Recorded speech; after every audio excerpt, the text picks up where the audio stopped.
Hello. Boop, boop. My name is Vix, and, this is gonna be something. Just a couple years ago, I didn't really care about LGBT people. I thought transitioning genders was silly and stupid, and my basic thought process was they do their thing, I'll do mine. And I didn't think it was wrong, but I figured it was their fight, not mine. But then I met people who were gay, lesbian, trans, bi, and so on, and it completely changed my life. Eventually, I found out that I was a member of the LGBT+ myself, and now I care immensely about my friends who all fall under the rainbow, and it is my fight. It's all of our fight. Anyways, what does this have to do with furries? I'll get to that in a moment, but first I need to talk about something.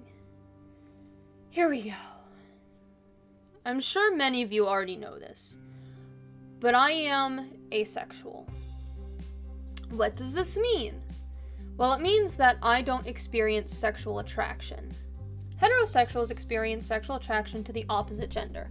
Homosexuals experience sexual attraction to the same gender. Bisexuals experience sexual attraction for both male and female. And then there's me. I experience sexual attraction for no one. But Vix, you have a boyfriend, you might say. And I do, but asexuals can still experience romantic attraction. Romantic attraction and sexual attraction are two different things. If you experience no romantic attraction to anyone of any gender, then that means you are aromantic. I'm not aromantic. I identify as panromantic, which means that I can experience romantic attraction for someone of any gender identity.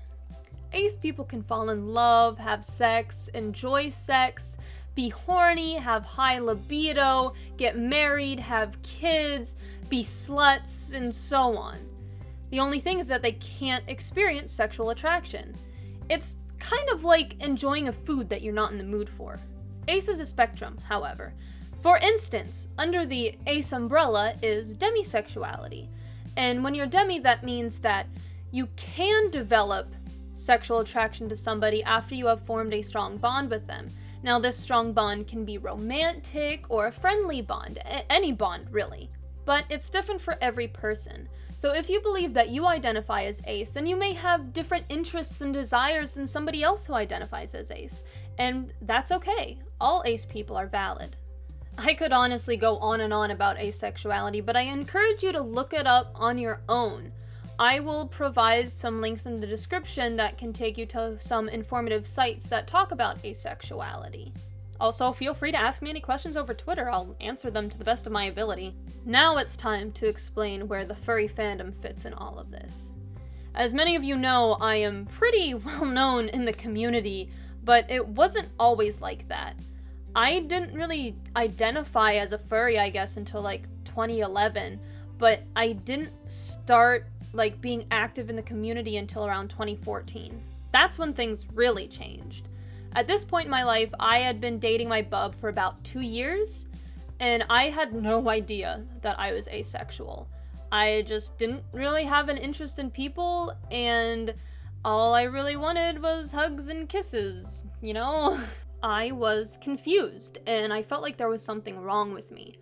And in high school, for a while, I actually thought that I was a lesbian, and that's because I just was not interested in any of the boys in my school, but I thought the girls were really cool and I really wanted to hang out with them. And the 2 relationships that I had in high school, I really had no interest in. I only said yes because people said that I should, and I thought that I was supposed to. And I didn't really know what it meant to be in a relationship. I just kind of cared about the hugs and the very small kisses. So, needless to say, I was very lost and felt broken.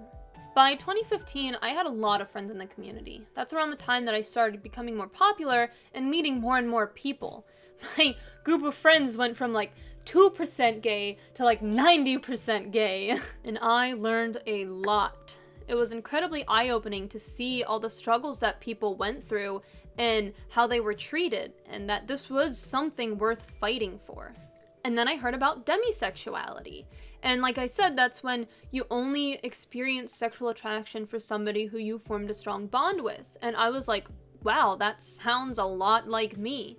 But I felt embarrassed using that term to define myself, because I thought that I was supposed to think a certain way, and that way determined that any sexualities outside of gay, lesbian, and bi were stupid and made up. So I just continued calling myself straight and feeling broken. Clearly, I was wrong to think that way, but I was uninformed and I didn't learn better until just recently, actually. It took a while, but, you know, people change based on their experiences, and that's what happened to me. I've always been pretty open to ideas and stuff. Sometimes it just takes me a while to get there. And then I met asexual friends. I heard their stories and I learned how they felt. And I found a home. I found a place where I belonged. Friends went out of their way to make me feel welcomed and comfortable with myself. This is me. This is who I am. This is real, and this is not made up. I met so many people who were ace who helped me discover myself. They brought closure to moments of my childhood, and they helped me understand. The furry community is the only place that I really felt like I've belonged. I said, I don't know what's wrong. I feel broken and lost. And my friends of all sexualities and gender identities met with me with open arms and said, we know. Us too. But it's okay, because we belong with each other and we will help each other. And now I'm saying that to those of you out there, whether you're gay, bi, trans, ace, demi, non-binary, aro, and so on. There are so many people out there that care about you and are willing to stand up for you. Hang in there, you got this. And if there's anyone out there watching this who think they might be asexual, demi, or aromantic, just know that you're valid and you're not broken. What you feel is real, and so many of us know exactly what you're going through because we experienced it too. This is me coming out. I haven't mentioned any of this to most of my family until now.